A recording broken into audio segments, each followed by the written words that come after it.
एक बार फिर से आप सभी का स्वागत है मेरे प्यारे दोस्तों आपके अपने यूट्यूब चैनल पर। मेरे प्यारे दोस्त, अगर आप में फर्स्ट ईयर में हैं और आपने शिक्षा शास्त्र ले रखा है तो उस वीडियो को पूरा देखिएगा, क्योंकि वीडियो में जो है काफ़ी ज़्यादा मज़ा आने वाला है और वीडियो आपके लिए काफ़ी ज़्यादा इंपॉर्टेंट भी होने वाला है। ठीक है, इंपॉर्टेंट इसलिए होने वाला है क्योंकि हम बात करने वाले हैं शिक्षा शास्त्र के पेपर नंबर 1 के बारे में, जिसका नाम है शिक्षा के दार्शनिक आधार। ठीक है, क्या नाम है मेरे प्यारे दोस्त? उसका नाम है शिक्षा के दार्शनिक आधार। उसके ऊपर हम चर्चा करने वाले हैं। इसके पहले जो है हमने सिलेबस का वीडियो, किसका मेरे प्यारे दोस्त? सिलेबस का वीडियो जो है वो डाल दिया है। उसके बाद आपके 3 वीडियोज़ और पढ़ चुके हैं, 3 क्लासें आपकी हो चुकी हैं और आपके सिलेबस का वीडियो भी यहाँ पे इस यूट्यूब चैनल पे आपका पड़ चुका है। अगर आपने इससे पहले उन सारी चीज़ों को नहीं देखा है, तो जाइए पहले उनको देखिए, फिर यहाँ पे आइए, तो आप अच्छे से इन सारी चीज़ों को समझ पाएँगे और कनेक्ट भी कर पाएँगे। ठीक है? बात करें जो आपकी क्लासें हो रही हैं, ये क्वेश्चन वाइज़ हो रही हैं। ठीक है? एक क्वेश्चन को एक प्रश्न को जो है डेली सॉल्व करने का प्रयास किया जाता है। जो आपका दीर्घ उत्तरीय प्रश्न होता है, लॉन्ग टाइप क्वेश्चन जो होते हैं, उनके बारे में हम यहाँ पे चर्चा करते हैं, पूरा का पूरा देखते हैं और उनको समझने का प्रयास करते हैं। ठीक है, तो चलिए वीडियो को स्टार्ट करते हैं। आज का जो प्रश्न है मेरे प्यारे दोस्त, वो प्रश्न है कि वेदांत का शिक्षा दर्शन क्या है। ठीक है, मतलब पूछ रहा है यहाँ पे कि वेदांत का शिक्षा दर्शन क्या है, और आगे पूछता है उसी प्रश्न में कि वेदांत के अनुसार शिक्षा का उद्देश्य, छात्र संकल्पना, पाठ्यक्रम, अनुशासन आदि पर प्रकाश डालिए। ठीक है, मतलब यहाँ पे वेदांत के अनुसार आपको शिक्षा का जो उद्देश्य है, मतलब शिक्षा का उद्देश्य क्या तय किया गया है वो बताना है आपको, छात्र की संकल्पना यहाँ पे बताना है, पाठ्यक्रम क्या होना चाहिए ये बताना है, और अनुशासन कैसा होना चाहिए बालक के ऊपर, ये आपको यहाँ पे बताना है। ठीक है, अब मान लीजिए थोड़ा सा इस प्रश्न को और घुमा के पूछना चाहे तो इस प्रकार से पूछ सकता है। यहाँ पे अथवा लगा के पूछा गया है कि वेदांत शिक्षा दर्शन क्या मेरे प्यारे दोस्त? वेदांत शिक्षा दर्शन को स्पष्ट करते हुए आधुनिक शिक्षा और वेदांत दर्शन के संबंध की व्याख्या कीजिए। जो आपकी आधुनिक शिक्षा, मतलब जो प्रेजेंट टाइम में आपकी शिक्षा चल रही है, उसमें और वेदांत दर्शन में क्या करना है, आपको संबंध बताना है और उनकी व्याख्या करनी है। ठीक है, और साथ में क्या बोल रहा है कि वेदांत शिक्षा दर्शन को आपको स्पष्ट भी करना है। ठीक है, स्पष्ट करते हुए सारी चीज़ों को आपको बताना है। चलिए देखते हैं उत्तर आपका किस प्रकार से होगा। उत्तर आपका कुछ इस प्रकार से होगा, और जो आपकी पहली हेडिंग होगी वो होगी वेदांत का शिक्षा दर्शन। क्या होगी मेरे प्यारे दोस्त? वेदांत का शिक्षा दर्शन। ठीक है, इसमें हम देखते हैं, तो इसमें लिखना है वह सभी चिंतन धाराएं। क्या मेरे प्यारे दोस्त? वह सभी चिंतन धाराएं जिनका उद्गम वेदों से है, वह वेदांत के अंतर्गत आती है। मतलब कह रहे हैं कि वह सारी विचारधाराएं कह सकते हैं, वह सारे सिद्धांत कह सकते हैं, वह सारे विचार बता सकते हैं जिनका उद्गम, मतलब जिनको हम वेदों से लेकर के आए हैं। जैसे किसी ने वेदों का अध्ययन किया, अब वहाँ से अध्ययन करने के बाद जब कोई चीज़ वो चिंतन करता है, मनन करता है, और किसी सिद्धांत का जब वो प्रतिपादन करता है, किसी सिद्धांत को जन्म देता है, तो वो आपका क्या कहलाता है? वो वेदांत के अंतर्गत आ जाता है, वो आपका वेदांत कहलाता है। ठीक है, आगे देखें, इस दृष्टि से उपनिषद तथा गीता को वेदांत दर्शन का अंग मानना चाहिए। मतलब कह रहे हैं अगर इसी दृष्टि से देखें तो हमें जो है उपनिषद और गीता को है किसका? वेदांत दर्शन का अंग मानना चाहिए, परंतु इसमें दर्शन का क्रमबद्ध विवरण ना होने से, मतलब यहाँ पे कह रहे हैं कि इनमें क्या हुआ है, लेकिन यहाँ पर लेकिन परंतु लगा दे रहे हैं कि यहाँ पे दर्शन का एक क्रमबद्ध विवरण नहीं मिलता है, उन्हें दर्शन की पृथक शाखा के रूप में नहीं लिया जाता है। उन्हें इनके मेरे प्यारे दोस्त, उनको जो है दर्शन की पृथक, मतलब दर्शन से एक अलग शाखा के रूप में नहीं लिया जाता है। ठीक है, आगे लिखना है आपको वेदांत शाखा के लिए। क्या मेरे प्यारे दोस्त? वेदांत शाखा के लिए उपनिषद तथा गीता, क्या मेरे प्यारे दोस्त? उपनिषद तथा गीता स्रोत सामग्री के रूप में प्रयुक्त होते हैं। किसके? स्रोत सामग्री के रूप में यहाँ पे प्रयुक्त किए जाते हैं। आगे आपको लिखना है कि भारतीय चिंतन का चरम, क्या मेरे प्यारे दोस्त? भारतीय चिंतन का चरम उत्कर्ष वेदांत दर्शन में मिलता है। कहाँ पे मिलता है? इसका जो चरम उत्कर्ष है वो हमें कहाँ पे मिलता है? वेदांत दर्शन में मिलता है, जो भारतीय चिंतन का है। ठीक है, आगे बात करें, वेदांत शाखा के आदि प्रवर्तक शंकराचार्य थे। कौन थे?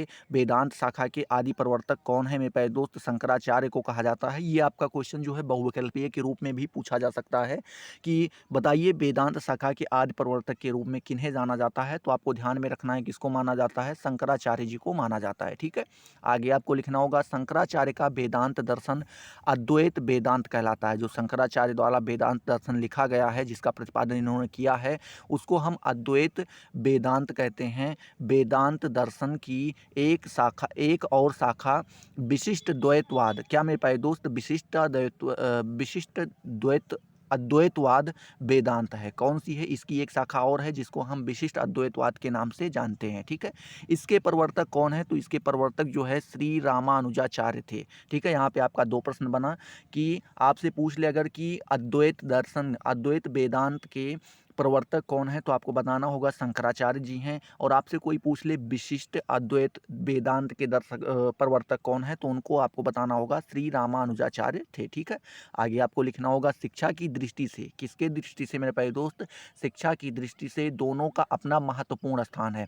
अगर शिक्षा की दृष्टि से देखें तो दोनों का एक जो है अपने स्थान पे एक काफ़ी अच्छा और महत्वपूर्ण उनका स्थान है। शिक्षा का संप्रत्यय शंकराचार्य के अनुसार, मतलब शिक्षा का जो संप्रत्यय है वो शंकराचार्य महोदय के अनुसार देखें तो उन्होंने कहा है कि मनुष्य जीवन का अंतिम उद्देश्य मुक्ति है। वो जो शंकराचार्य जी हैं वो मानते हैं कि अगर मनुष्य के जो अंतिम उद्देश्य है वो क्या होना चाहिए? मुक्ति होना चाहिए। और इसी मुक्ति के लिए उन्हें ज्ञान मार्ग का समर्थन किया, मतलब इसी मुक्ति को प्राप्त करने के लिए उन्होंने क्या किया है? ज्ञान मार्ग का समर्थन किया है, सहयोग किया है। ठीक है, आगे देखते हैं क्या किया है? सहयोग किया है और समर्थन किया है। ठीक है, आगे आपको लिखना होगा उनकी दृष्टि से जब मनुष्य को, क्या मेरे प्यारे दोस्त, उनकी दृष्टि से जब मनुष्य को जब यह ज्ञान हो जाता है कि ब्रह्म सत्य है और शेष सब असत्य हैं, तभी वह सांसारिक मोह माया से, माया मोह से मुक्त हो जाता है। ठीक है, मतलब कह रहे हैं जो आपके शंकराचार्य महोदय हैं वो बताते हैं कि जब मनुष्य को इस चीज़ का ज्ञान हो जाए कि केवल एक ही सत्य है, वो भी ब्रह्म है, बाकी सब कुछ असत्य है, मिथ्या है, एक हमारे सामने जो कुछ भी दिखाई पड़ता है, जो कुछ भी हम अनुभव कर पाते हैं वो सारी चीज़ें मिथ्या हैं, तो उसको क्या हो जाता है? सांसारिक मोह माया से मुक्ति मिल जाती है। वो इस संसार में कोई इंटरेस्ट नहीं रह जाता उसका। फिर उस समय इसका क्या हो जाता है मेरे प्यारे दोस्त? उस समय उसको मुक्ति प्रदान हो जाती है। बात करें भेद दृष्टि से मुक्त होता है, मतलब कह रहे हैं यहाँ पे भेद दृष्टि से क्या हो जाता है? मुक्त होता है और सब में स्वयं को, और स्वयं को सब, स्वयं में सबको देखता है। मतलब कह रहे हैं कि वो सबको क्या करने लगता है?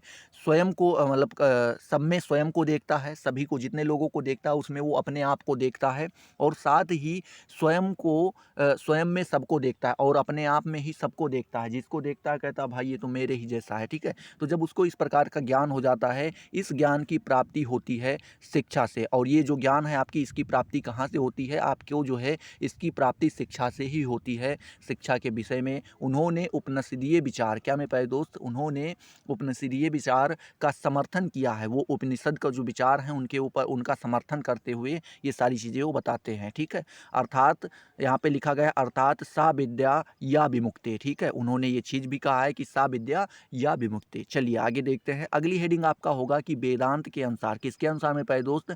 वेदांत के अनुसार शिक्षा का लक्ष्य एवं उद्देश्य। ठीक है, यहाँ पे हमें जानना है aim of education according to किसके? वेदांत। ठीक है, अकॉर्डिंग टू वेदांत।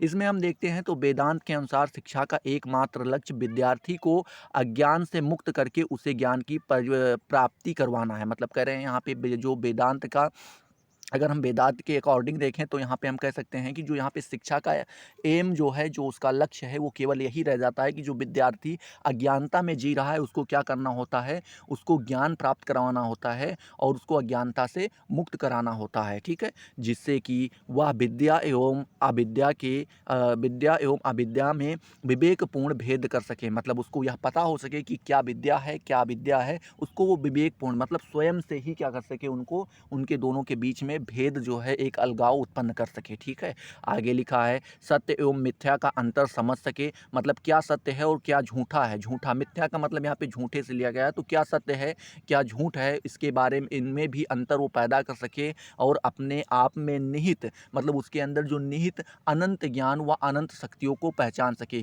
क्योंकि हर मनुष्य के अंदर जो है मेरे प्यारे दोस्त अनंत ज्ञान होता है, कोई ज्ञान की कमी नहीं होती, ज्ञान का भंडारण होता है, उसके अंदर अनंत शक्तियाँ भी पाई जाती हैं, बस आपको पहचानने की ज़रूरत होती है। तो वहीं पे यहाँ मतलब वेदांत में जो है शिक्षा का मतलब यही बताया गया है कि कोई भी मनुष्य जो है उसके अंदर जो अनंत ज्ञान है और अनंत शक्तियाँ हैं, उन सभी के बारे में क्या हो सके, वाकिफ हो सके, अपने आप को पहचान सके और सारी चीज़ों के बारे में जान सके। ठीक है, आगे आपको लिखना होगा शिक्षा का कार्य छात्रों को इस विवेक ज्ञान का निरंतर विकास करने के लिए सक्षम बनाना। मतलब कह रहे हैं जो शिक्षा का कार्य है, वर्क है, वो यही है कि छात्रों को इस विवेक ज्ञान, मतलब जो किसी चीज़ में अंतर पैदा करना, क्या सत्य है क्या झूठ है, क्या ज्ञान है क्या मतलब क्या विद्या है, क्या अविद्या है, ये जो विवेकपूर्ण ज्ञान है, ठीक है, विवेक ज्ञान का निरंतर विकास, मतलब इसमें जो है रेगुलर डेवलपमेंट करने के लिए सक्षम बना सके, इसमें हमेशा जो है इसका विकास होता रहे, जिससे कि वह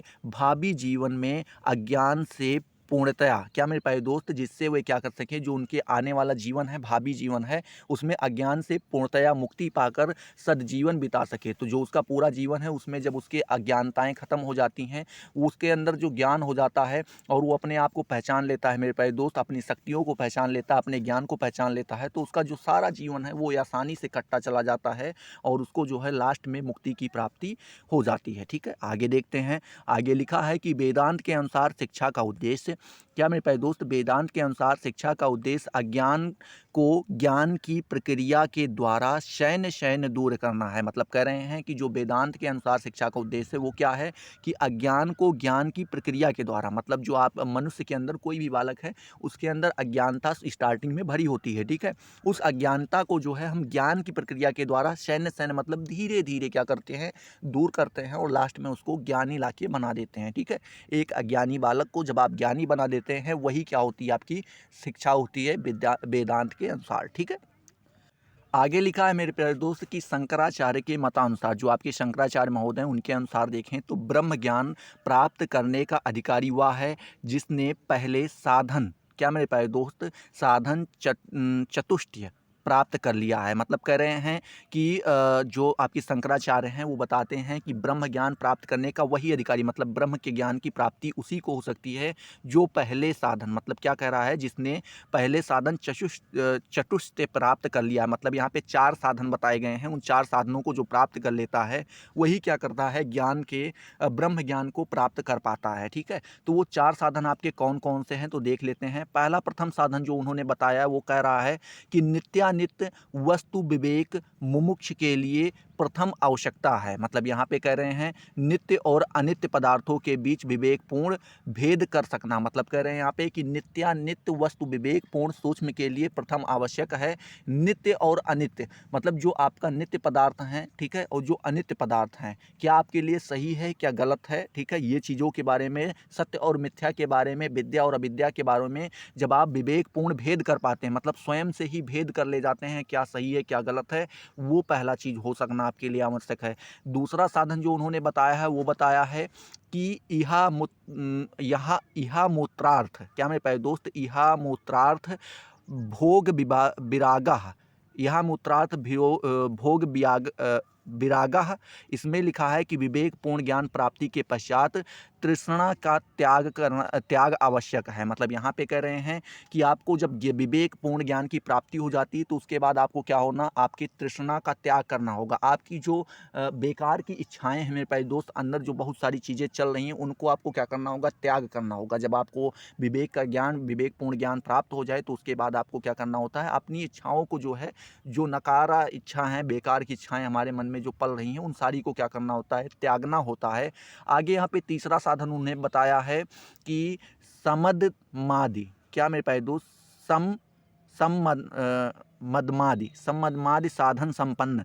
मतलब यहाँ पे कह रहे हैं कि इसके अंतर्गत 6 प्रकार के संयम, कौन कौन से मेरे प्यारे दोस्त, मन, इंद्रियां, श्रद्धा, चित्त, विरति तथा तितिक्षा आदि आते हैं। मतलब यहाँ पे कह रहे हैं कि आपको क्या करना है कि अपने जो आपके अंतर्गत जो है जो इंद्रियां पाई जाती हैं आपके अंदर, जो आपकी मतलब यहाँ पे कह रहे हैं कि आपको पहले 6 प्रकार की चीज़ों के ऊपर क्या करना होगा, संयम पाना होगा। कौन कौन सी, मन आपका पहला है, दूसरा इंद्रियां बताई गई, तीसरी श्रद्धा बताई गई है, चौथी चित्त बताई गई है, फिर विरति बताई गई है और फिर तितिक्षा बताई गई है। इन जब 6 चीज़ों पे आपका काबू पा लेते हैं, ठीक है, तो पहला आपका क्या हुआ, आपको जो है विवेकपूर्ण ज्ञान की प्राप्ति होगी। उसके बाद आपको अपनी तृष्णा अर्थात इच्छा को त्यागना होगा। जो निरर्थक इच्छाएं हैं आपके मन में, बेकार की चीज़ें चल रही हैं, उनको आपको हटाना होगा।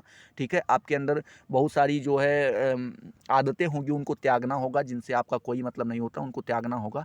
तीसरा यहाँ पे बताया कि आपको 6 जो ये 6 प्रकार की चीज़ें यहाँ पे बताई गई हैं, इनको क्या करना होगा, इनको आप पे इन पे आपको संयम पाना होगा। ठीक है, इन पे आपका काबू होना चाहिए।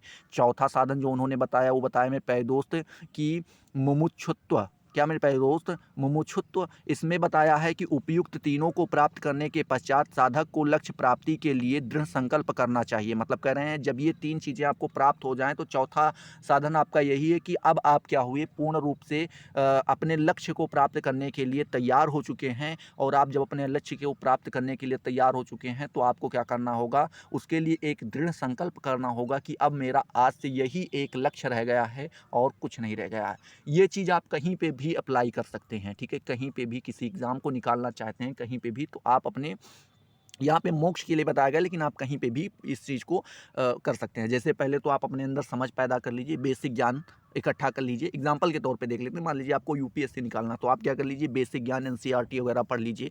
दूसरा, आपके अंदर जो इच्छाएँ बहुत सारी हैं कि मुझे ये जीन्स का पैंट खरीदना है, ये मोबाइल चलाना है और इस तरीके की हेयर कटिंग कटवानी है और इनसे मिलने जाना, वो करना, फलान-धमाक, इन सारी चीज़ों को आपको त्यागना होगा, ठीक है?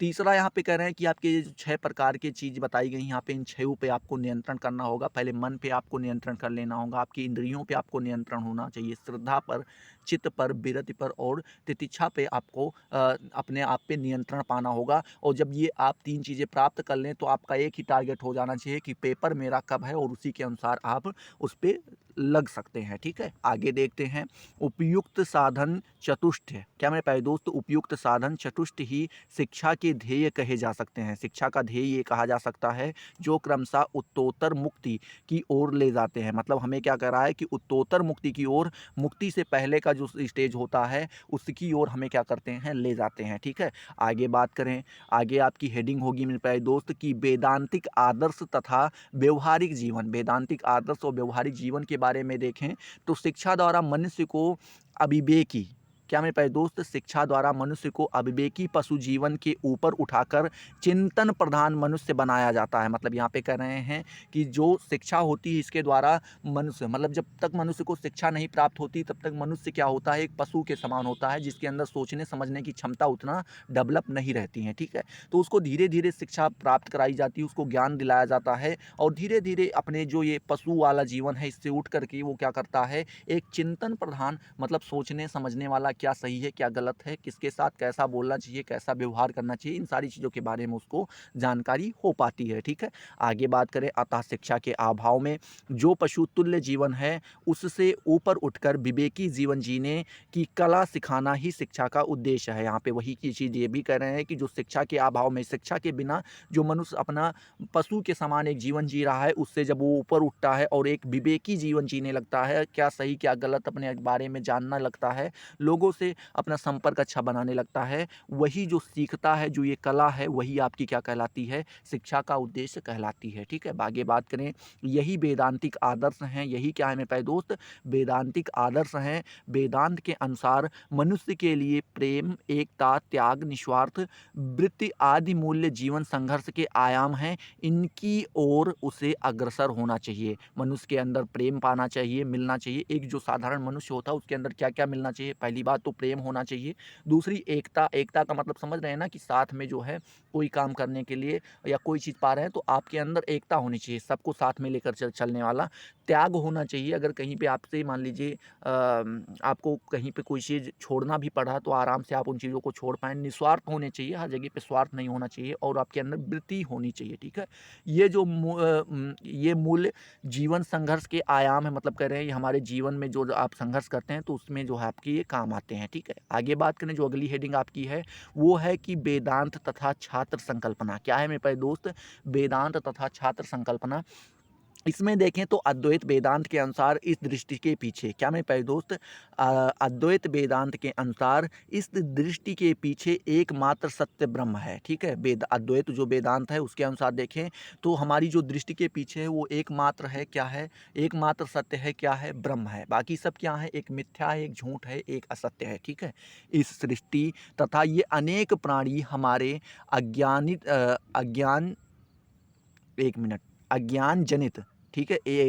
क्या लिखा है कि यह सृष्टि तथा ये अनेक प्राणी हमारे अज्ञान जनित भ्रांति के कारण अनेक रूपों में दिखाई देते हैं। मतलब कह रहे हैं कि जो ये सृष्टि है तथा इसमें जो अनेक प्राणी पाए जाते हैं, ये हमारे अज्ञान जनित भ्रांति भ्रांति के कारण, जो हमारे अंदर अज्ञान जनित मतलब हम बिना ज्ञान के हैं, अज्ञानी हैं, उसके कारण जो हमारे अंदर भ्रम पैदा होता है, उसी के कारण जो है ये हमें अनेक रूपों में दिखाई देते हैं।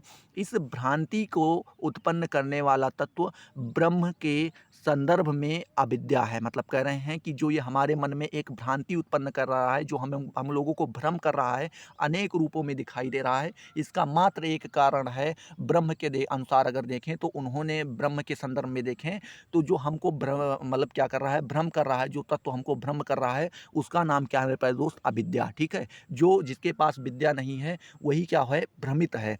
तथा यही शक्ति ब्रह्म के संदर्भ में माया रूपिणी शक्ति है। मतलब कह रहे हैं कि और जो ये आपकी जो ये शक्ति है, इसी को जो है हम कह सकते हैं ये माया रूपिणी शक्ति है, इसी को हम माया भी कह सकते हैं, जो एक को अनेक रूपों में प्रस्तुत करती है, जो एक ही चीज़ को अनेक जगहों पे हमें अनेक रूप में दिखाती है। अद्वैत वेदांत आत्मा की अनेकता को नहीं मानता है। अद्वैत वेदांत क्या मानता है मेरे प्यारे दोस्त? की आत्मा केवल एक है, अनेक आत्माएं नहीं होती हैं, केवल एक आत्मा है।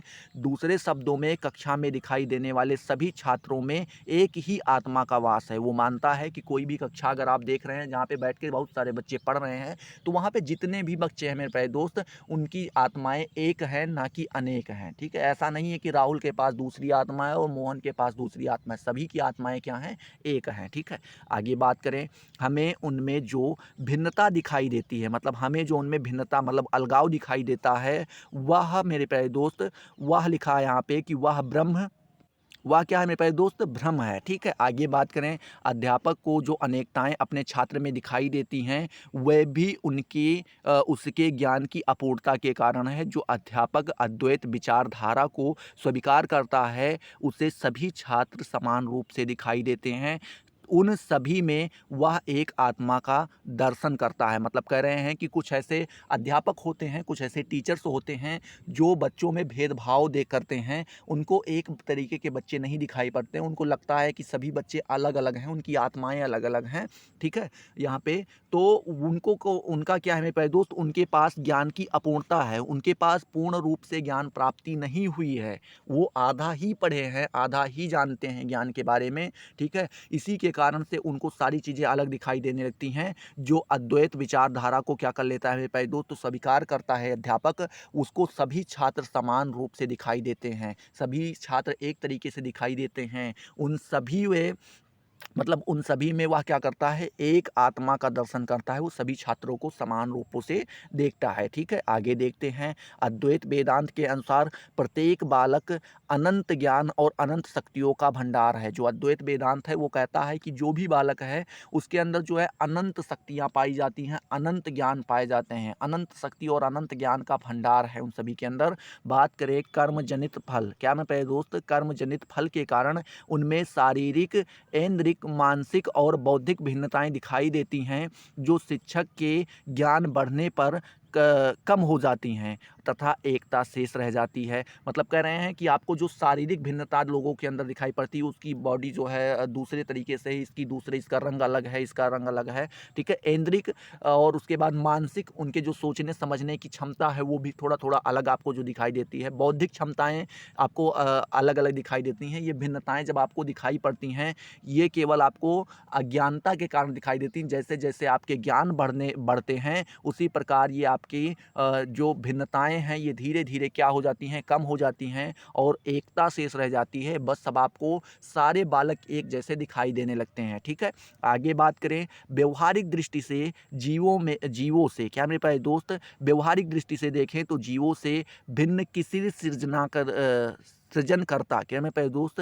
जीवों से भिन्न किसी सृजनकर्ता ईश्वर की भी कल्पना करनी पड़े और इस दृष्टि से जगत का निर्माता भी उसे मानना पड़ेगा। मतलब कह रहे हैं कि अगर हम व्यवहारिक दृष्टि से देखें तो जो जीवों से भिन्न मतलब जो हमारे जीवों आसपास के लोग दिखाई पड़ते हैं, इनसे भिन्न, इनसे अलग किसी सृजनकर्ता ईश्वर की कल्पना करनी पड़े। अगर आपको कोई ऐसा लगे कि हाँ, इन लोगों से कोई अलग है और जो हम लोगों के ऊपर नियंत्रण करता है, जो हम लोगों का पालनहार है, जो हम लोगों को जीवन देता है, हम लोगों को जिलाता है, अगर आपको ऐसी किसी शक्ति की कल्पना करनी पड़े, ऐसे ईश्वर की कल्पना करनी पड़े और इस दृश्य जगत का निर्माता भी उसे मानना पड़ेगा। मतलब कह रहे हैं, अगर आप उसकी कल्पना कर रहे हैं तो आपको इस दृश्य जगत, जो आपको ये दृश्य दिखाई पड़ रहा है, आसपास के आपके खेत दिखाई पड़ रहे हैं, घर दिखाई पड़ रहे हैं, बच्चे दिखाई पड़ रहे हैं, लोग दिखाई पड़ रहे हैं, बड़ी बड़ी मार्केटें दिखाई पड़ रही हैं, गाड़ियाँ दिखाई पड़ रही हैं, इन सभी का निर्माता कौन है? वही है जिस ईश्वर की आप कल्पना कर रहे हैं, जो हम जीवों से क्या है, अलग है और हम लोगों के ऊपर क्या करता है, अपनी सत्ता हासिल किए हुए है और हम लोगों को क्या करता है मेरे प्यारे दोस्त, हम लोगों को संचालित करता है, हम लोगों का पालन पोषण करता है। ठीक है, आगे बात करें, इस दृष्टि से प्रत्येक बालक को निम्न मानकर, मतलब कह रहे हैं यहाँ पे, अगर इस दृष्टि से देखें तो जो हर बालक है उसको निम्न मतलब अलग मानकर उसके व्यक्तित्व के अंगीकृत पक्षों पर ध्यान देना आवश्यक है। ठीक है, मतलब कह रहे हैं उसके व्यक्तित्व के अंगीकृत पक्ष, मतलब उसके व्यक्तित्व में जो पक्ष को, जिन पक्षों को अंगीकृत कर लिया गया है, जोड़ लिया गया है। जैसे हर व्यक्ति का व्यक्तित्व अलग होता है, तो उसका व्यक्तित्व जो है खास जो है, कोई न कोई एक पक्ष बनाता है, वो किसी न किसी एक पक्ष को अपने व्यक्तित्व के अंदर जो है अंगीकृत करता है, अपने व्यक्तित्व में जोड़ता है, तभी वो क्या होता है, एक खास रूप में हमें दिखाई पड़ता है। तो उस पे हमें ध्यान देना क्या है, आवश्यक है। ठीक है, आगे बात करें, यहाँ पे नंबर 1 पे दिया गया है कि बालक का नाम, रूप, शरीर, बालक का नाम, रूप, शरीर। दूसरा यहाँ पे बताया गया है सृष्टि या भौतिक वातावरण जो उसके शारीरिक एवं मानसिक विकास को प्रभावित करते हैं। ठीक है, ये सारे क्या हैं, उसके व्यक्तित्व का निर्माण करते हैं। जो बालक का नाम है, उसका जो रूप है, उसका जो शरीर है, ये, उसके बाद उसकी सृष्टि या भौतिक वातावरण, मतलब किस वातावरण में वो पल रहा है, उसकी शारीरिक एवं मानसिक विकास को, मानसिक विकास कैसा होगा, ये वातावरण उसको प्रभावित करता है। जैसे मान लीजिए कि कोई बच्चा एक अच्छे घर में पढ़ रहा हो, जहाँ पे सभी लोग वेल एजुकेटेड हों। ठीक है, अब वहाँ पे जो बच्चा पढ़ेगा वो पढ़ाई पे ज़्यादा फोकस करेगा, उसका जो लक्ष्य होगा वो क्या होगा, एक कोई अच्छा सा ऑफिसर बनना या फिर काफ़ी अच्छे पोस्ट पे जाना। ठीक है, लेकिन अगर कोई बच्चा मान लीजिए कहीं गांव में, देहात में, जहां पर शिक्षा से लोग काफ़ी ज़्यादा दूर हैं, वहां पे अगर वो पल बढ़ रहा है, तो उसका जो शारीरिक विकास होगा मेरे प्यारे दोस्त, मानसिक विकास होगा, वो निम्न प्रकार का होगा, छोटा होगा बहुत। वो इन सारी चीज़ों से दूर हो जाएगा, वो पढ़ाई लिखाई इन सारी चीज़ों से दूर हो जाएगा। तो इसका जो है उसके व्यक्तित्व के ऊपर प्रभाव पड़ता है। आत्मा जो ब्रह्म का एक अंग है, क्या है मेरे प्यारे दोस्त, आत्मा जो ब्रह्म का क्या है, एक अंग है। ये सारे क्या हैं, ये हम उसके व्यक्तित्व के अंगीकृत पक्ष हैं। इन्हीं के ऊपर हमें क्या करना होता है मेरे प्यारे दोस्त, ध्यान देना होता है। ठीक है, आगे बात करें, श्री रामानुजाचार्य, क्या मेरे प्यारे दोस्त, श्री रामानुजाचार्य परमार्थिक दृष्टि को ना मानकर व्यवहारिक दृष्टि को ही स्वीकार करते हैं। वो जो ये परमार्थिक दृष्टि है इसको नहीं मानते, वो व्यवहारिक दृष्टि के ऊपर ज़्यादा फोकस करते हैं और उसी को स्वीकार करते हैं। उनके अनुसार बालक का शरीर और आत्मा दोनों ही सत्य हैं। वो मानते हैं कि जो बालक, जिसके अंदर आत्मा पाई जाती है, जो एक शरीर के साथ है, वो शरीर और आत्मा क्या है, दोनों ही सत्य हैं। आत्मा और परमात्मा का अभेद केवल इन अर्थों में माना जाता है कि जीवों का कोई स्वतंत्र अस्तित्व ना होकर उन सभी का उद्गम ईश्वर में है। मतलब कह रहे हैं कि अगर आप ये मानते हैं कि आत्मा और परमात्मा में कोई भेद नहीं है, तो केवल आप इन अर्थों में मान सकते हैं कि जीवों, मतलब जीवों जो हम लोग हैं, ठीक है, जीव आसपास के लोग जो हैं, जीवों का कोई स्वतंत्र अस्तित्व नहीं है। उन सभी का कोई उद्गम जो है, जहाँ से ये सारे जीव आए हुए हैं, जिनकी आत्माएं आई हुई हैं, वो किसी एक ईश्वर से आई हैं। यही मानकर आप उसको जो है क्या मान सकते हैं, उनमें अभेद पैदा कर सकते हैं। ठीक है, अभेद देख सकते हैं। बात करें श्री रामानुज के अनुसार, ब्रह्म चित्त और अचित्त दोनों तत्व ये युक्त हैं। मतलब कह रहे हैं कि रामानुज के अनुसार देखें तो ब्रह्म में जो है चित्त और अचित्त दोनों तत्व क्या हैं, ये युक्त हैं। चित्त का मतलब होता है जब आदमी होश में होता है उसको चित्त कहते हैं, और जो अचित्त होता है मतलब बेहोशी के हालत को अचित्त कहा जाता है। तो मनुष्य के अंदर जो है, ब्रह्म के अंदर दोनों चीज़ें पाई जाती हैं। वही एक सत्ता है, वही क्या है मेरे प्यारे दोस्त, एक सत्ता है। इसीलिए श्री रामानुज का अद्वैत विशिष्ट अद्वैत कहलाता है। जो इनका अद्वैत है वो क्या कहलाता है, विशिष्ट अद्वैत कहलाता है। श्री रामानुजाचार्य के मतानुसार प्रत्येक बालक का एक यथार्थ शरीर है। मतलब जो रामानुजाचार्य हैं, ये आपसे बताते हैं कि जो बालक हैं, कोई भी बालक हो, हर एक बालक का जो है एक क्या है, यथार्थ शरीर है। सत्य रूप में एक शरीर उसके पास होता है और उसमें निहित आत्मा भी यथार्थ है और उसके अंदर जो आत्मा पाई जाती है वो भी क्या है, एक सत्य है। ये प्रत्येक बालक में भिन्न अस्तित्व को स्वीकार करते हैं। मतलब कह रहे हैं कि ये जो प्रत्येक बालक होते हैं, सभी में एक भिन्न मतलब अलग अस्तित्व पाया जाता है। सभी बालक एक जैसे नहीं होते हैं। आगे आपके श्री शंकराचार्य का व्यवहारिक, यहाँ पे लिखा है कि श्री शंकराचार्य का व्यवहारिक दृष्टिकोण तथा श्री रामानुज का विचार लगभग समान से लगते हैं। व्यक्तित्व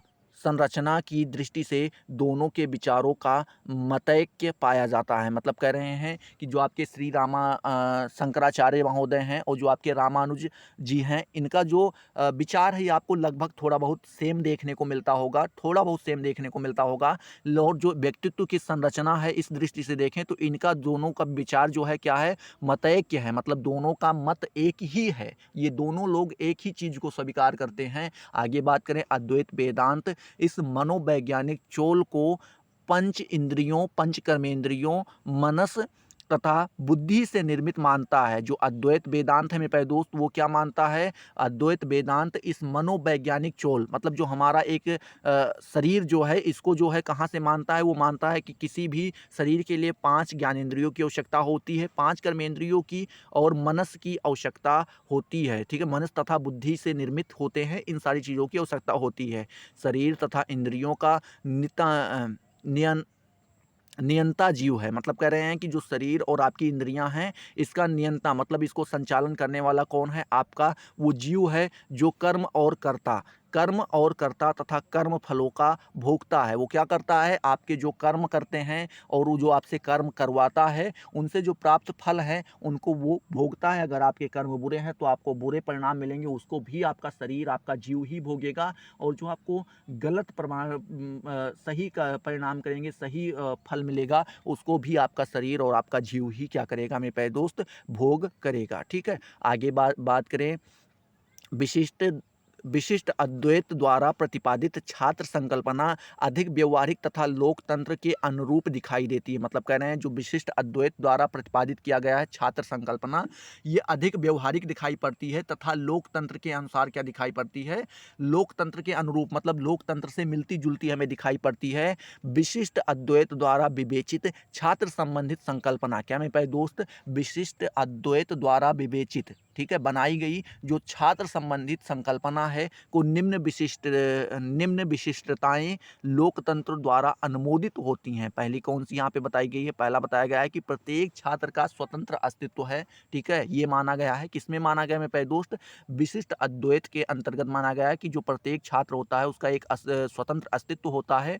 प्रत्येक छात्र का व्यक्तित्व गरिमामय तथा अद्वितीय है। मतलब कह रहे हैं कि जो बालक है उसका जो व्यक्तित्व होता है उसका क्या है, गरिमामय व्यक्तित्व पाया जाता है उसके अंतर्गत, और अद्वितीय है मतलब उसके व्यक्तित्व जैसा दूसरा व्यक्तित्व शायद ही आपको देखने को मिले, नहीं तो वो अद्वितीय मतलब हुआ कि उसके समान दूसरा कोई नहीं है। तीसरा बात करें व्यक्ति समष्टि, क्या मेरे प्यारे दोस्त, व्यक्ति समष्टि के ऊपर क्योंकि व्यक्ति समष्टि से ऊपर है क्योंकि समष्टि व्यक्ति का ही प्रतिभाषित रूप है। मतलब कह रहे हैं जो व्यक्ति होता है वो समष्टि से ऊपर होता है क्योंकि जो समष्टि होता है वो व्यक्ति का ही क्या होता है, प्रतिभाषित होता है। ठीक है, आगे बात करें चौथे नंबर पे बताते हैं कि प्रत्येक छात्र की स्वतंत्र इच्छा शक्ति है। मतलब कह रहे हैं जो छात्र होते हैं हर एक छात्र की एक स्वतंत्र इच्छा शक्ति होती है जिसकी रक्षा करनी चाहिए, और उसकी वो क्या करना चाहिए, उसकी जो इच्छा शक्ति है उसकी क्या करना चाहिए, आपको रक्षा करनी चाहिए। ठीक है, आगे बात करें पांचवें नंबर पे तो सभी छात्र समान हैं चाहे वे किसी जाति धर्म अथवा वर्ण के हों। मतलब सभी छात्र को आपको समान मानना चाहिए, वो किसी भी जाति के हों, किसी भी धर्म से बिलोंग करते हों, किसी वर्ण से भी आते हों, आपको सभी को समान मानना चाहिए।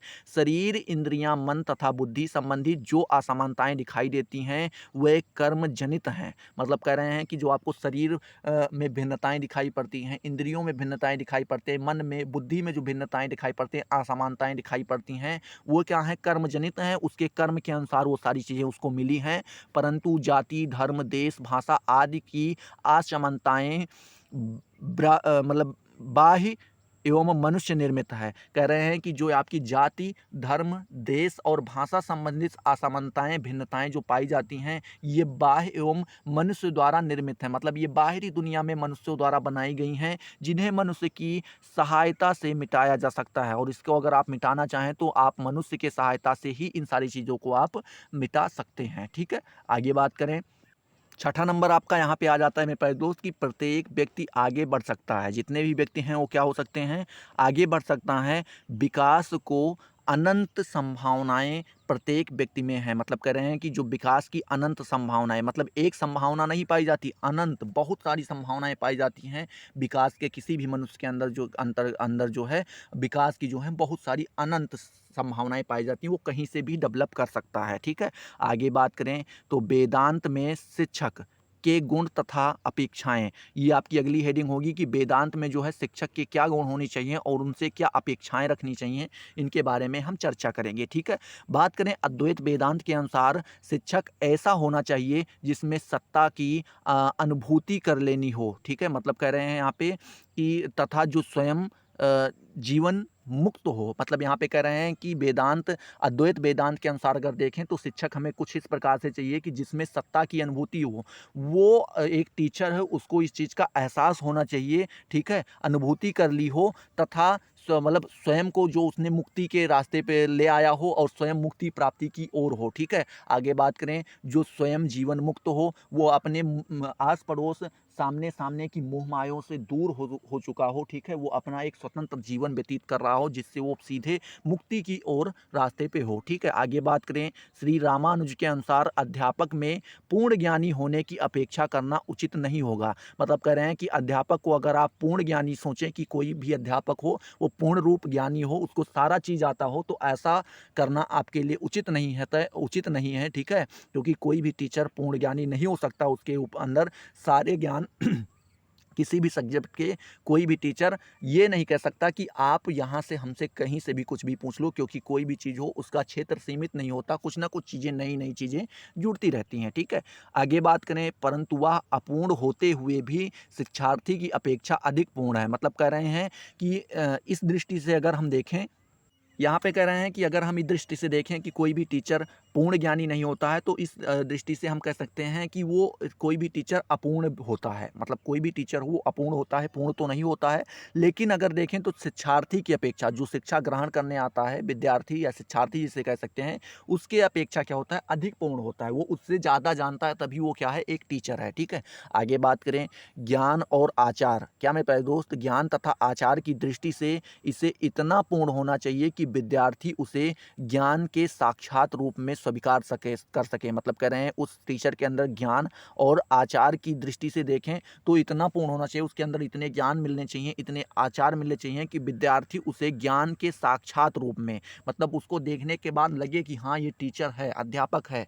उसके उठने बैठने, बोलने बाद चालने का जो तरीका एक अलग ही होना चाहिए। ठीक है? उसके अंदर ज्ञान होने चाहिए, तभी कोई भी कोई स्टूडेंट है जो है उसको स्वीकार कर पाएगा कि हाँ ये एक अध्यापक है। ठीक है? आगे बात करें, अध्यापक तथा व्यक्तित्व, अध्यापक का व्यक्तित्व तथा चरित्र ऐसा होना चाहिए कि विद्यार्थी की श्रद्धा का पात्र बन सके। मतलब कह रहे हैं कि कोई भी टीचर हो, उसका जो व्यक्तित्व है, उसकी पर्सनालिटी जो है और उसका जो चरित्र है, उसका कुछ इस प्रकार से होना चाहिए कि जिससे विद्यार्थी की श्रद्धा का पात्र बन सके। मतलब कि विद्यार्थी जो है उसकी क्या बोल सकते हैं, उसका इतना सम्मान कर पाए, सम्मान का पात्र बन सके। ठीक है? ऐसा ना हो कि उसका जो है चरित्र ना सही हो या फिर उसका व्यक्तित्व ना सही हो, जिससे बालक के अंदर जो है एक हीन भावना उत्पन्न हो कि अरे यार किससे पढ़ रहे हैं। ठीक है? आगे बात करें, उसका ज्ञान इतना पूर्ण तथा उसके विचार इतने स्पष्ट होने चाहिए कि वह छात्र की शंकाओं का निवारण कर सके। मतलब कह रहे हैं उसका ज्ञान इतना पूर्ण होना चाहिए तथा उसके विचार इतने स्पष्ट होने चाहिए, इतने क्लियर होने चाहिए कि जितने भी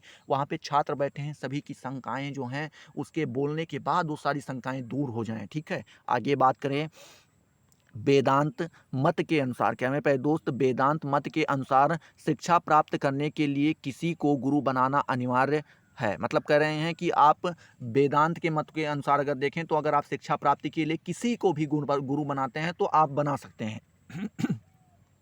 मतलब किसी को गुरु बनाना अनिवार्य है, यहाँ पे मतलब ये नहीं था, थोड़ा सेंस अलग हो गया। मतलब यहाँ पे कह रहे हैं कि वेदांत के अनुसार अगर हम देखें तो यहाँ पे कह रहे हैं अगर आपको शिक्षा प्राप्ति करनी है, शिक्षा प्राप्त करना है तो किसी ना किसी को आपको गुरु के रूप में स्वीकार करना ही होगा। ये एक अनिवार्य प्रक्रिया है, इसको आपको करना ही पड़ेगा, ये कंपलसरी है, ठीक है। आगे बात करें वेदांत के अनुसार शिक्षक से एक और अपेक्षा यह की जाती है कि वह बालक के व्यक्तित्व का समादर करे। मतलब कह रहे हैं कि जो वेदांत के अनुसार देखें तो शिक्षक से यह अपेक्षा की जाती है, उससे यह अपेक्षाएं रखी जाती हैं कि वह बालक के व्यक्तित्व, जो बालक की पर्सनालिटी है उसका क्या कर सके, समादर कर सके। मतलब वह उसके व्यक्तित्व के अनुसार उसका आदर कर सके, उन्हें आत्मवत समझे तथा क्रमशः भिन्नताओं में एकता देने का अभ्यास करें। मतलब कह रहे हैं कि उसमें उसको मतलब उन्हें आत्मवत समझें, उनके सभी को आत्माओं से उनको समझने का प्रयास करें और उनमें जो भिन्नताएं पाई जाती हैं उनको एकता देने का प्रयास करें। मतलब सभी को एक जैसे समझने का प्रयास करें, ठीक है।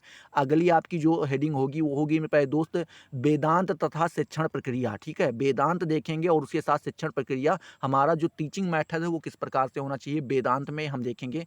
तो यहाँ पे आपका पहला हेडिंग आएगा पाठ्यक्रम। पाठ्यक्रम के बारे में बात करें तो श्री शंकराचार्य ने सत्ता को 3 रूपों में विभक्त किया है। उन्होंने क्या किया है, सत्ता को 3 रूपों में बांटा है। पहला कौन सा है, वह विषय जो क्षण भर के लिए प्रकट होते हैं। मतलब कह रहे हैं कि वह विषय जो क्षण भर के लिए क्या होते हैं मेरे प्यारे दोस्त, प्रकट होते हैं, कल्पना, भ्रम आदि इनमें आते हैं, इसमें आते हैं। मतलब कह रहे हैं कि कोई भी चीज़ जब आप क्षण भर के लिए बैठे बैठे किसी भी चीज़ अपने आपके दिमाग में चल गई, कल्पना मान लीजिए कोई भी चीज़ आप कल्पना की, थोड़ी देर के लिए कल्पना की, फिर आप वास्तविक जीवन में आ गए, तो जो क्षण भर के लिए क्या होते हैं, प्रकट होते हैं। जैसे कल्पना हुआ, आपको कोई चीज़ भ्रम हुआ, कहीं पे आप उठे रात में चले, पता चला रस्सी पड़ी थी, आपने उसको देखा सांप, लेकिन थोड़ी दूर अब जब आप उसके नज़दीक गए तो आपको पता चला अरे ये तो रस्सी है। तो क्षण भर के लिए वो जो आपको ज्ञान उस समय पे आपके मन में जो विचार उत्पन्न होते हैं, ठीक है, जो प्रेम होते हैं, किसी को आपने देखा, अरे भाई मतलब ये लगता है कि अपनत्व का भाव थोड़ा बहुत जागा, फिर धीरे से पता चला अरे नहीं हटाओ।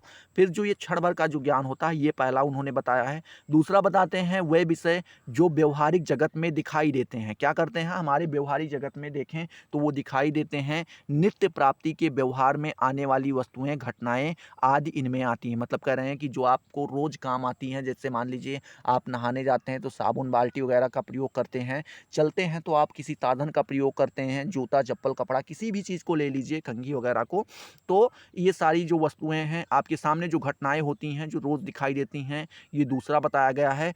तीसरी जो सत्ता के रूप में वो बात करते हैं वो कहते हैं शुद्ध सत्ता, जो सभी प्रतीतियों से प्रकट होती हैं। मतलब कह रहे हैं कि क्या होती हैं, जो सभी चीज़ों में हमें दिखाई देती हैं और बाधित नहीं होती हैं, जिनमें ब्रह्म ज्ञान आता है, ठीक है। जो क्या होती हैं, बाधित नहीं होती, कहीं से भी रोकी नहीं जा सकती हैं, और इनमें कौन से ज्ञान आते हैं, इसमें ब्रह्म ज्ञान आता है। ये आपकी तीसरी सत्ता है। इन्होंने 3 सत्ता बांटी है। कौन कौन सी, आपका जो क्षण भर के लिए कोई विषय होता है, जैसे मान लीजिए आपको कोई भी चीज़ कल्पना की दिमाग में चलाया, अरे भाई काश हम जो है हवाई जहाज़ में बैठे होते, या आपने दिमाग में चला कल्पना की कि हो सकता है 2023 में हम अमेरिका में हों, ऐसा आपने तो ये पल भर का रहा, फिर उसके बाद आपको आपकी वास्तविकता पता चली, अरे भाई कहाँ अमेरिका जाएंगे, ठीक है।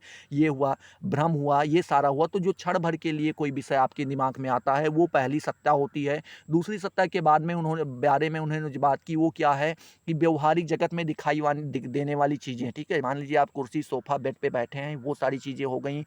आपके आसपास की चीज़ें जो भी आपको दिखाई देती हैं वो सारी चीज़ें व्यवहारिक जगत से होती हैं। तीसरी सत्ता के बारे में उन्होंने बात किया है तो वो शुद्ध सत्ता है, जिसमें ब्रह्म ज्ञान आता है, ठीक है, जिसको परिवर्तित नहीं किया जा सकता, जिसको रोका नहीं जा सकता है। ये 3 प्रकार की सत्ता का बात किया गया है पाठ्यक्रम के अनुसार, ठीक है। आगे बात करें शंकराचार्य के अनुसार, शिक्षा का एक ऐसा पाठ्यक्रम होना चाहिए जिनमें उक्त तीनों प्रकार के विषयों का समावेश हो। मतलब जो आपके शंकराचार्य महोदय हैं वो मानते हैं कि जो शिक्षा का पाठ्यक्रम हो कुछ इस प्रकार से हो जिनमें ये 3 प्रकार की जो सत्ताएं बताई गई, ये तीनों प्रकार की सत्ताएं जो हैं उनमें आती हों, ठीक है। आगे बात करें अद्वैत वेदांत की दृष्टि से पाठ्यक्रम को 2 खंडों में विभक्त करना युक्त होगा। मतलब कह रहे हैं कि अद्वैत वेदांत की दृष्टि से देखें तो आपका जो पाठ्यक्रम होगा मेरे प्यारे दोस्त, उसको हम 2 खंडों में बांटना हमारे लिए क्या होगा, सटीक होगा, सही होगा। कौन कौन सा, पहला दिया गया है परमार्थिक विषय, दूसरा दिया गया है व्यवहारिक विषय, ठीक है। तो यहाँ पे हम देखें तो अद्वैत वेदांत की दृष्टि से हमने पाठ्यक्रम को कितने भागों में, 2 भागों में बांटने का प्रयास किया। पहला कौन सा, परमार्थिक विषय, दूसरा आपका व्यवहारिक विषय। ठीक है, परमार्थिक विषय के अंतर्गत वो सारी चीज़ें आती हैं जिनके अंतर्गत आत्मा एवं ब्रह्म का ज्ञान सम्मिलित किया जाता है। ठीक है, इसके अंतर्गत परमार्थिक विषय के अंतर्गत आपके कौन से आते हैं, जिसमें आत्मा और ब्रह्म का ज्ञान सम्मिलित किया जाता है। व्यवहारिक विषय बात करें तो इसके अंतर्गत इस संसार को समझने तथा इसमें सुचारू रूप से समायोजित, क्या मेरे प्यारे दोस्त, इस संसार को समझने, जो आपका ये पूरा संसार है इसको समझने तथा इसमें सुचारू रूप से समायोजित होने के लिए आवश्यक ज्ञान का समावेश किया जाता है। मतलब आपको अगर इस संसार में आपको जीवन जीना है तो उसके लिए आपको कुछ ज्ञान की आवश्यकता होगी। आपको रुपये पैसों के बारे में जानना होगा, कमाई कैसी करनी है, खाना खुराकी कैसे आपका चलाना है। ये सारे ज्ञान जो होते हैं ये आपके व्यवहारिक विषय के बारे में आते हैं। ठीक है, व्यवहारिक विषय के अंतर्गत आते हैं। चलिए आगे बात करते हैं उपयुक्त के अतिरिक्त, क्या मेरे प्यारे दोस्त, उपयुक्त के अतिरिक्त दर्शन, कला तथा धर्म को भी पाठ्यक्रम में उचित स्थान मिलना चाहिए। मतलब कह रहे हैं कि अगर इन सारी चीज़ों को छोड़ दें तो उसके बाद भी देखें तो दर्शन जो है, कला और धर्म, इन तीनों चीज़ों को भी पाठ्यक्रम में जोड़ना अनिवार्य होना चाहिए। इसके बाद तर्क सम्मत विषय जैसे गणित, भौतिक विज्ञान तथा सामाजिक विज्ञान को भी पाठ्यक्रम में स्थान मिलना चाहिए। उसके बाद कह रहे हैं कि कुछ चीज़ें ऐसी भी होनी चाहिए जिससे आदमी जिसके बारे में तर्क कर सके, तर्क सम्मत विषय होने चाहिए, जैसे गणित, भौतिक विज्ञान, सामाजिक विज्ञान। ठीक है, आगे कह रहा है भौतिक वस्तुओं का ज्ञान भी पाठ्यक्रम में सम्मिलित होना चाहिए। जो आपकी भौतिक वस्तुएं उनके बारे में भी आपको जानकारी प्राप्त करनी चाहिए, पेड़ पौधों के बारे में, पर्वतों के बारे में, नदियों के बारे में, सारी चीज़ों के बारे में। ठीक है, अगली हेडिंग आपकी होगी ज्ञान प्राप्ति की प्रक्रिया अर्थात शिक्षण विधियाँ। ठीक है, मतलब यहाँ पे कह रहा है कि आपकी जो है यहाँ पे बता रहा है कि अगर आपको ज्ञान प्राप्त करनी है तो उनके लिए किन प्रक्रियाओं का आपको प्रयोग करना पड़ेगा या आपकी शिक्षण विधियाँ कैसी होनी चाहिए। ठीक है, तो शंकराचार्य के अनुसार देखें तो अंतःकरण की 4 प्रवृत्तियों के द्वारा पदार्थ को जाना जाता है। मतलब यहाँ पे कह रहे हैं कि जो अंतःकरण के द्वारा आप अपने आप से ही जो है 4 वृत्तियों के कारण किसी भी पदार्थ को आप जान सकते हैं। और वो वृत्तियाँ कौन कौन सी हैं, पहला है संशय के बारे में, जब आप किसी के बारे में आपका संशय होगा, फिर आप निश्चय होंगे, फिर आप गर्व करेंगे, फिर आप स्मरण करेंगे। ठीक है, तो ये आपको 4 वृत्तियाँ ऐसी हैं जिनके सहायता से आप क्या कर सकते हैं मेरे प्यारे दोस्त, किसी पदार्थ के बारे में जानकारी प्राप्त कर सकते हैं। ज्ञान प्राप्ति के स्रोत कौन से होने चाहिए, तो अद्वैत वेदांत के अनुसार ज्ञान प्राप्ति के निम्न ये 3 स्रोत बताए गए हैं। कौन कौन से बताए गए हैं मेरे प्यारे दोस्त, पहला आपका बताया गया है प्रत्यक्ष स्रोत। ठीक है, इसमें देखें तो प्रत्यक्ष स्रोत के द्वारा इंद्रियों की क्रिया के माध्यम से पदार्थ की सीधी चेतना होती है। मतलब कह रहे हैं कि जब आप किसी चीज़ को देख के, छू के या महसूस करके जान पाते हैं तो वो आपका प्रत्यक्ष स्रोत के अंतर्गत आता है। दूसरा आता है अनुमान। अनुमान में हम किसी लिंग के द्वारा, क्या मेरे प्यारे दोस्त, किसी लिंग के द्वारा किसी अन्य वस्तु का ज्ञान प्राप्त करते हैं, उसी को हम क्या कहते हैं, अनुमान। जैसे मान लीजिए आपको पता हुआ कि आपने कहीं पे पानी को उबलते देखा था और आपने हाथ वहाँ पे लगाया तो आपका हाथ जल गया था, तो आपने क्या किया, अब आप अनुमान लगाए, आप कहीं पे गए, वहाँ पे देखे, आपने देखा कि दूध गर्म हो रहा है, ठीक उसी प्रकार से। ठीक है, तो आप अब आप अनुमान लगाएंगे कि अगर वो पानी गर्म था तो हो सकता है ये दूध भी गर्म हो, यहाँ पर भी हम जल सकते हैं। तो ये दूसरा आपका क्या हुआ, अनुमान हुआ। ठीक है, तीसरा यहाँ पे जो बताया गया है आपका, वो बताया गया है आगम। ठीक है, शब्द के द्वारा यह ज्ञान प्राप्ति का एक स्वतंत्र स्रोत है, ये अस्थाई ज्ञान दिया जाता है। मतलब कह रहे हैं कि जैसे आप इस समय पे जो ज्ञान की प्राप्ति कर रहे हैं, जैसे यहाँ पे आप जो पढ़ के शब्दों के द्वारा करते हैं या जो आप सुन के हमारे शब्दों से जो जिन चीज़ों के बारे में जान पा रहे हैं, वो आपका आ जाता है आगम के अंतर्गत। और चौथा आपका आ जाता है अनुभव। ठीक है, अनुभव आता है। चौथा स्रोत, ज्ञान प्राप्ति का जो चौथा स्रोत है वो कौन सा है, आपका अनुभव है। इसके द्वारा अस्थाई ज्ञान प्राप्त हो जाता है। मतलब कह रहे हैं कि जब आप कोई चीज़ करते हैं, धीरे धीरे मान लीजिए आपको पता हुआ आप पानी से जल गए थे, तो आपको एक अनुमान लगाया, आपको हो सकता है आपको लगा हो कि दूध से भी जल सकते हैं, लेकिन आपका मन नहीं माना, फिर आपने जाकर के उस दूध को भी छुआ तो आप क्या हुए, दूध से भी जल गए। अब अगर आप किसी को जाके पानी को, उबलते पानी को छूते देखेंगे तो आप उसको रोकेंगे, हाँ वहाँ पे मत जाओ, जल जाओगे। तो ये ये आपको कैसे प्राप्त हुआ ये अनुभव? अब यहाँ पे आप श्योरिटी के साथ बोल रहे हैं कि हाँ, जल्द ही जाओगे, मुझे पता है। अगर नहीं मानोगे तो देख लो लगा के हाथ। तो यहाँ पे आपको क्या हो गया? अनुभव की प्राप्ति हो गई, ठीक है। आगे यहाँ पे बात करें अनुशासन के बारे में प्यारे दोस्त, तो अनुशासन के अनुसार अध्ययन को सुचारू रूप से चलाने के लिए अनुशासन आवश्यक है। मतलब कह रहे हैं कि अनुशासन कह रहे हैं, वेदांत के अनुसार अगर देखें तो अगर आपको अध्ययन को सुचारू रूप से चलाना है, एक सही ढंग से चलाना है, तो उसके लिए आपको अनुशासन पैदा करना एक आवश्यक कार्य आपके लिए बन जाता है।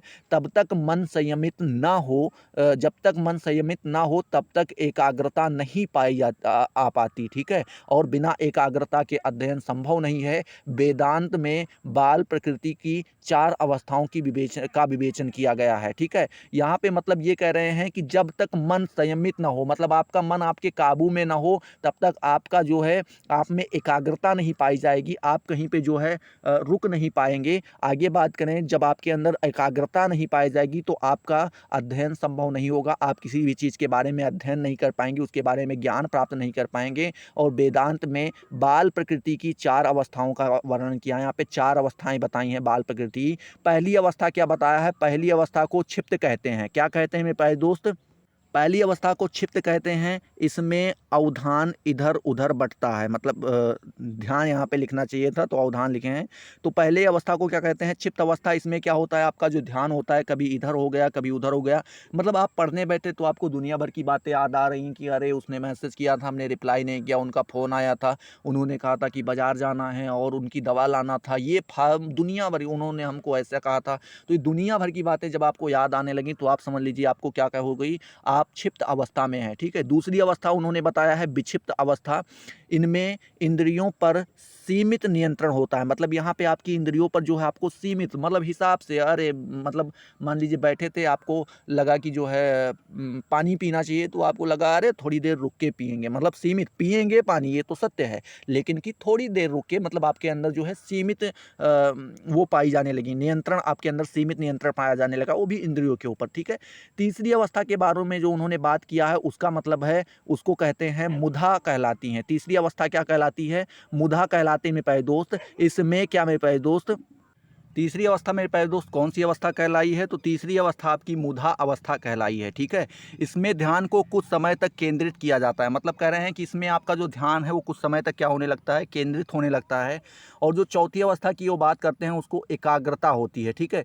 चौथी अवस्था क्या होती है? एकाग्रता होती है। इसमें मन बुद्धि इंद्रियां आदि पर आत्मा का नियंत्रण होता है, मतलब आपको ये पता हो जाता है कि आपके जो है आपका मन और इंद्रियां बुद्धि कितनी देर तक नियंत्रित रहेंगी, ठीक है। तो यहाँ पे पहली अवस्था हमने कौन सी देखी? क्षिप्त अवस्था। इसमें क्या होता है? आपका मन इधर उधर भटकता है। दूसरी अवस्था हमने जो है विक्षिप्त अवस्था देखी, इसमें आपकी इंद्रियों को जो है सीमित नियंत्रण, मतलब थोड़ी देर तक नियंत्रण रखा जा सकता है। तीसरी अवस्था जो है आपकी मुधा अवस्था कहलाई। इसमें जो है आपके जो मन है, आपका जो ध्यान है वो कुछ समय तक केंद्रित रखा जा सकता है। जो चौथी अवस्था आपकी रही मेरे दोस्त एकाग्रता कहलाई। इसमें मन बुद्धि इंद्रियों पर आपका आत्मा का नियंत्रण हो जाता है, ठीक है। आगे बात करें मेरे प्यारे दोस्त, तो वेदांत के अनुसार बालक को अनुशासित रखने के लिए, कोई भी बालक है अगर आप उसको अनुशासित रखना चाहते हैं तो 2 तत्वों की सहायता मिलती है। कौन कौन से मेरे प्यारे दोस्त? अध्यापक के मार्गदर्शन से तथा ज्ञान से, मतलब हमें 2 तत्वों का सहारा लेना पड़ता है अगर किसी भी बालक को आप अनुशासित रखना चाहते हैं। तो पहला कौन सा? अध्यापक का मार्गदर्शन कैसा है, उससे आपको अनुशासित रखा जा सकता है। और दूसरा, आप कौन से ज्ञान की प्राप्ति उसे करा रहे हैं, उसके द्वारा भी बालक को जो है अनुशासित रखा जा सकता है। वेदांत के अनुशासन केवल आत्म अनुशासन ही हो सकता है, मतलब कह रहे हैं कि वेदांत में अनुशासन कौन सा है? केवल आत्म अनुशासन का ही बात किया गया है, ठीक है। आगे बात करें आधुनिक शिक्षा और वेदांत दर्शन। आधुनिक शिक्षा और वेदांत दर्शन में क्या संबंध पाया जाता है, दोनों में कौन कौन सी भिन्नताएं देखने को मिलती हैं, इन सारी चीज़ों के ऊपर हम क्या करेंगे? चर्चा करेंगे, ठीक है। देखते हैं यहाँ पे, तो भारतीय दार्शनिक चिंतन, कौन मेरे पाए दोस्त? भारतीय दार्शनिक चिंतन। भारतीय दार्शनिक चिंतन में वेदांत अंतिम तथा चिरकालित विचारधारा कही जा सकती है। कौन सी मेरे प्यारे दोस्त? वेदांत अंतिम और चिरकालित, मतलब इसके अलावा कोई नहीं, ये अंतिम आपकी जो है क्या है मेरे प्यारे दोस्त विचारधारा है। श्री शंकराचार्य तथा रामानुज के बाद भी जो कुछ चिंतन हुआ है वह किसी न किसी रूप में वेदांत का ही पुनर्व्यवस्था थी। मतलब कह रहे हैं कि अगर आप देखें तो जो आपके शंकराचार्य महोदय हुए हैं, जो रामानुज महोदय हुए हैं, इनके बाद भी अगर किसी ने थोड़ा बहुत भी जो है अगर चिंतन किया है तो वो किसी न किसी भी प्रकार से जो है वेदांत से ही संबंधित थी, उसी का ही एक नया रूप था। आगे बात करें आधुनिक भारत के निर्माताओं में गांधी, टैगोर, विवेकानंद, श्री अरविंद आदि का दर्शन किसी न किसी रूप में वेदांत दर्शन है। मतलब कह रहे हैं जो आपके आधुनिक भारत के निर्माता रहे हैं, जैसे गांधी जी रहे हैं, टैगोर जी, विवेकानंद जी और आपके श्री अरविंद जी जो रहे हैं, इनका जो दर्शन रहा है वो किसी न किसी प्रकार से वेदांत का ही एक अंग रहा है, उसी का ही वेदांत रूप दर्शन के रूप में ही रहा है। ठीक है, उन्होंने भारतीय शिक्षा को भी प्रभावित किया है,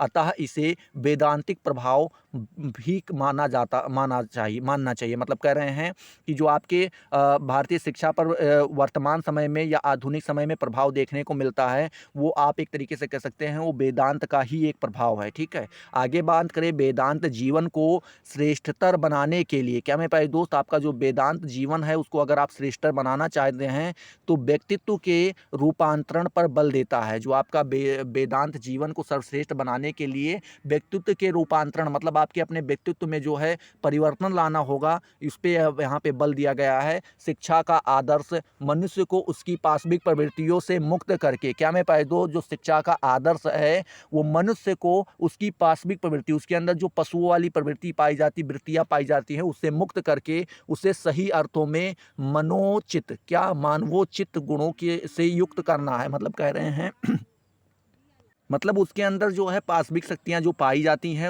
वृत्तियाँ जो पाई जाती हैं, उनसे उनको अलग करना है और उसे मनवोचित मतलब एक मानव के रूप में ढालना है। उसके अंदर जो है एक विवेक, एक बुद्धि का जो है निर्माण करना होता है। वेदांत का इस दृष्टि से अनुपम योगदान हो सकता है। अगर आप देखें इस दृष्टि से, तो इस दृष्टि से आप कह सकते हैं कि जो वेदांत का है उसमें आप एक अनुपम योगदान देख पा रहे होंगे। ठीक है, आगे बात करें भारत में शंकराचार्य के बाद जितना भी चिंतन हुआ है मेरे प्यारे दोस्त, क्या हुआ है, शंकराचार्य महोदय के बाद जितना भी चिंतन हुआ है वह उनके वेदांत दर्शन के इधर उधर ही हुआ है। मतलब कह रहे हैं कि जो आपके शंकराचार्य महोदय हैं उनके बाद भारत में जितने भी चिंतन हुए हैं वो इन्हीं के आसपास से ही हुए हैं। यदि हम आधुनिक युग के भारतीय चिंतकों दयानंद सरस्वती, स्वामी विवेकानंद, गांधी जी, टैगोर और आधुनिक दार्शनिकों एवं शैक्षिक नीतियों का विश्लेषण करें तो हम पाएंगे कि वे वेदांत के बहुत निकट हैं। ठीक है, अगर इनका हम विश्लेषण करें तो क्या पाएंगे कि ये सभी लोग वेदांत के इर्द गिर्द ही घूम रहे हैं। स्वामी विवेकानंद ने तो वेदांत को जीवन में उतारने का स्तुत्य प्रयास किया है। मतलब कह रहे हैं कि जो आपके स्वामी विवेकानंद महोदय हैं उन्होंने बताया है, उनका यही रहा है कि जो वेदांत है वो आपको अपने जीवन में पूर्ण रूप से उतार लेना चाहिए। गांधी जी ने भी मनुष्य के लौकिक एवं पारलौकिक दोनों ने जीवन के विकास की बात बुलंद की है। ठीक है, उन्होंने लौकिक और पारलौकिक दोनों प्रकार के जीवन की बात की है। शंकर के समान, क्या मेरे प्यारे दोस्त, शंकर के समान अरविंद ने शिक्षा में योग की प्रक्रिया को महत्व दिया है। किसको दिया मेरे प्यारे दोस्त, योग की क्रिया को महत्व दिया है। वास्तव में वेदांत सब धर्म एवं दर्शनों का मूल्य है। क्या मेरे प्यारे दोस्त, जो वेदांत है वो आपका वो सब धर्म और दर्शनों का क्या है, मूल है, जिसे हम जड़ कहते हैं, मूल कह सकते हैं, जड़ कह सकते हैं। उसे यदि सार्वभौमिक एवं सार्वकालिक, क्या मेरे प्यारे दोस्त, उसे अगर आप सार्वभौमिक एवं सार्वकालिक दर्शन कहा जाए तो कोई अतिशयोक्ति ना होगी। मतलब अगर आप उसको एक सार्वभौमिक या सार्वकालिक दर्शन कहते हैं तो उसमें आपको कोई अतिशयोक्ति, मतलब आपको ये बोलना कोई ज़्यादा बड़ा काम नहीं लगेगा हाँ सही ही है। ठीक है, आगे बात करें, आज हम जिस गर्भहीन, क्या मेरे प्यारे दोस्त, गर्भहीन धर्मनिरपेक्ष, मेरे प्यारे दोस्त, गर्भहीन एवं धर्मनिरपेक्ष एवं समाजवादी व्यवस्था की बात करते हैं, वह वेदांत की भी अमेध दृष्टि के द्वारा ही प्राप्त की जा सकती है। हमें अपनी शिक्षा को वेदांत पर आधारित करना चाहिए। ठीक है, तो आई होप ये सारी चीज़ें आपको क्लियर हुई होंगी मेरे प्यारे दोस्त। अगर आपको ये सारी चीज़ें क्लियर हुई तो फटाफट वीडियो को लाइक करो, अपने दोस्तों के साथ शेयर करो। अभी तक अगर आपने चैनल को सब्सक्राइब नहीं किया तो सब्सक्राइब करके बेल वाले आइकन को जरूर प्रेस कर दो, जिससे आपको सारी नोटिफिकेशन मिलती रहें और आप उनसे लगातार लाभान्वित होते रहें। तो चलिए अगले वीडियो में मिलते हैं नए जोश नए टॉपिक के साथ। तब तक के लिए जय हिंद, जय भारत।